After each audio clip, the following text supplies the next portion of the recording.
Hi, good afternoon ladies and gentlemen. Let me introduce myself. My name is JUNIARTI Nabila from Indonesian, precisely in the West Sulawesi region. Today, with gratitude, I have the opportunity to share knowledge about and want to present the topic of sexual violence against children, its impact and treatment. The journal that I made was also assisted by my supervisor. Okay, first I will discuss the introduction. In Indonesian, cases of sexual violence are increasing every year. The victims are not only adults. Now it has penetrated to teenagers, children, and even toddlers. The phenomenon of sexual violence against children is increasingly frequent and has become global in almost various countries. Cases of sexual violence against children continue to increase from time to time. The increase is not only in terms of the quantity or number of cases that occur, but also in terms of quality. And what is even more tragic is that most of the family environment or the environment around the child is located, including in his own home, school, educational institution, and the child's social environment. Children are a group that is very vulnerable to sexual violence because children are often positioned as weak or helpless and have a high dependence on the adults around them. This is what makes children helpless when turned not to tell them what they are going through. Almost every case is revealed the perpetrator is a person close to the victim. Now the few of the perpetrators are people who have dominance over the victims, such as parents and teachers. There is no single specific personality characteristic or type that can be identified from a perpetrator of sexual violence against a child. In other words, anyone can be a perpetrator of sexual violence against children or pedophilia. The ability of perpetrators to control victims, but by fraud and threats and violence, makes this crime difficult to avoid.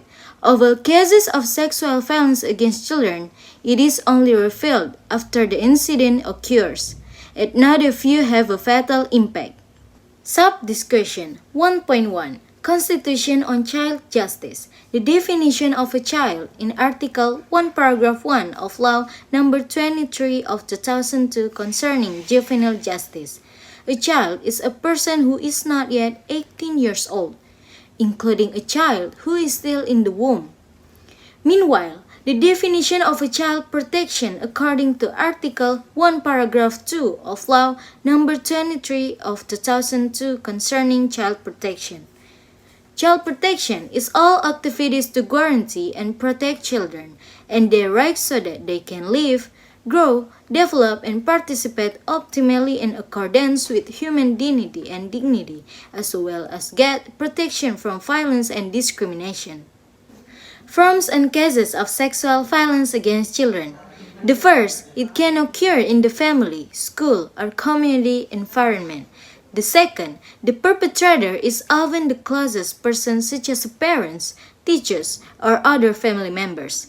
The third, children who are still dependent on adults find it difficult to fight back and report cases. So guys, the impact of sexual violence on children can hinder emotional development, such as difficulty coping with and managing emotion and experiencing confusion over emotional reaction from others. Psychological. Fear, low self-esteem. In addition, children's assessment of themselves tends to be poor.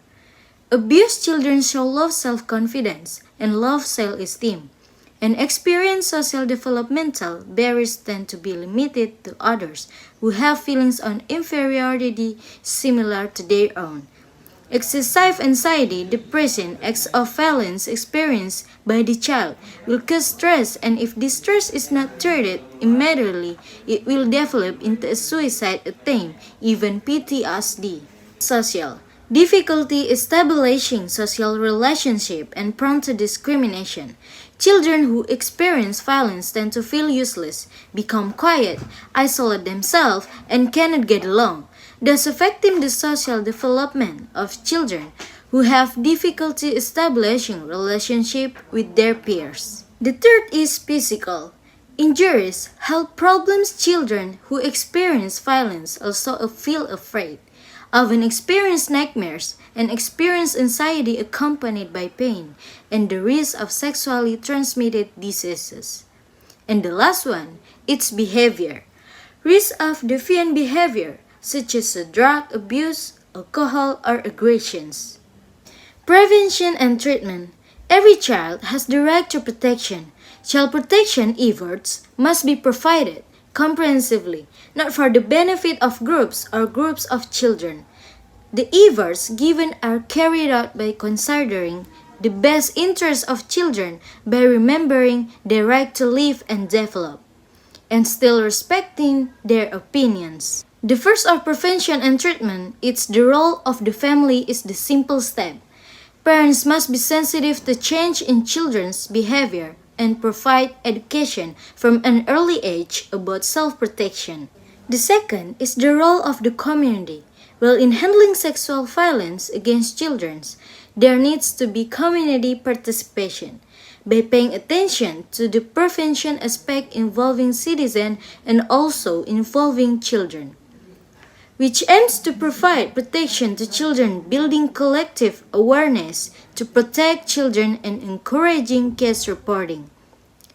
Regarding the role of society by the mass media, it must be done wisely for child protection because in Law Number 23 of 2002 concerning child protection, Article 64 affirms protection from identity reporting through mass media and avoiding labeling.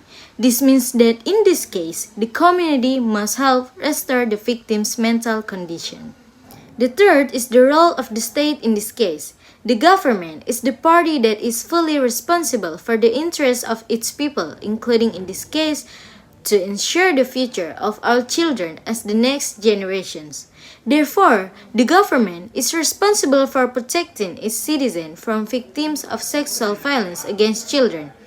But in reality, although there is guarantee that the regulation is able to protect children, the facts prove that the regulation is not able to protect children from acts of sexual violence.